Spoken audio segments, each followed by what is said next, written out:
السلام علیکم ناظرین، اس ویڈیو کو پورا دیکھیں، اس مسئلے کو سمجھنا ہم سب کی ضرورت ہے۔ بخاری میں حکم ہے، نبی الاسلام نے ایک تیزی سے صحابی کو نماز پڑھتے ہوئے دیکھا تو فرمایا دوبارہ پڑھو، تم نے نماز نہیں پڑھی۔ 3 دفعہ ہوا تو چوتھی دفعہ آپ نے جب اس کو نماز کا طریقہ سکھایا تو اس میں آپ نے فرمایا پوری تفصیل کے ساتھ ہے۔ جب آپ سجدے پہ پہنچے فرمایا پہلا سجدہ کرو پھر سکون سے بیٹھ جاؤ، پھر دوسرا سجدہ کرو پھر سکون سے بیٹھو، اور پھر اگلی رکعت کے لیے کھڑے ہو۔ اس میں جلسہ استراحت کا ذکر موجود ہے۔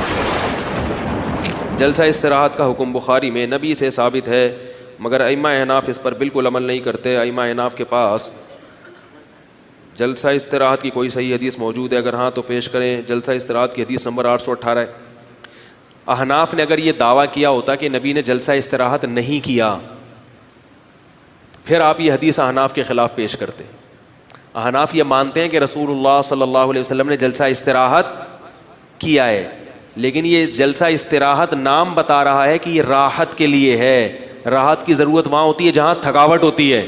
احناف کہتے ہیں کہ رسول اللہ صلی اللہ علیہ وسلم کی عمر جب زیادہ ہوئی اور آپ کی رکعتیں بہت لمبی لمبی ہوتی تھیں تو تھکاوٹ کی وجہ سے آپ دوسرا سجدہ کرنے کے بعد ڈائریکٹ قیام نہیں کرتے تھے بلکہ تھوڑی دیر بیٹھتے تھے۔ تو ہم بھی یہ کہتے ہیں کہ اگر کسی کو لمبے قیام کیے کسی نے یا وزن زیادہ ہو گیا، نبی صلی اللہ علیہ وسلم کا صحیح حدیث سے ثابت ہے آخر عمر میں وزن پہلے کی نسبت زیادہ ہو گیا تھا، جو سب کا ہوتا ہے، عمر کے ساتھ وزن بڑھتا ہے۔ تو اس میں حدیث میں آتا ہے کہ آپ نے صحابہ کو منع بھی کیا کہ تم مجھ سے پہل مت کرو رکوع سجدے میں، فإنی قد بدنت، میرا وزن بڑھ گیا ہے، لیٹ آیا کرو، یعنی جب میں سجدے میں سر رکھوں تو پھر جھکا کرو، کیونکہ آپ کا وزن جب تھوڑا سا بڑھ گیا تو آپ کی رفتار کچھ کم ہو گئی رکوع سجدے میں جانے میں، تو بعض دفعہ صحابہ آپ سے پہلے سجدے میں پہنچ جایا کرتے تھے۔ تو اسی طرح ہم یہ کہتے ہیں کہ جلسہ استراحت ہے، اور استراحت کا مطلب کیا ہے؟ راحت کے لیے آپ صلی اللہ علیہ وسلم نے کیا ہے۔ تو اگر کسی کو تھکاوٹ ہے، یہ مشکل ہو رہی ہے، تو وہ 2 سجدوں کے درمیان تھوڑا سا بیٹھے پھر کھڑا ہو جائے، اس کے ہم بھی قائل ہیں۔ اور اگر تھکاوٹ نہیں ہے تو پھر صدوری قدمئی ہی ڈائریکٹ کھڑا ہو جائے، کیونکہ جلسہ استراحت کو بیان کرنے والے جو راوی ہیں انہی سے جلسہ استراحت کے خلاف نماز پڑھنا، بولو بھائی، منقول ہے۔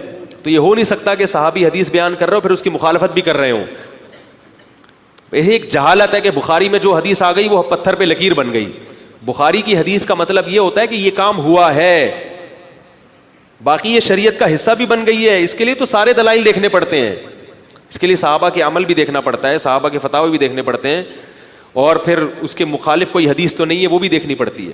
اگر آپ کو یہ ویڈیو اچھا لگا ہو تو لائک کریں، اور بھی لوگوں کو اس ویڈیو سے فائدہ حاصل ہو شیئر کریں، اور اسی طرح کے بیانات کو سننے کے لیے اس چینل کو سبسکرائب کریں۔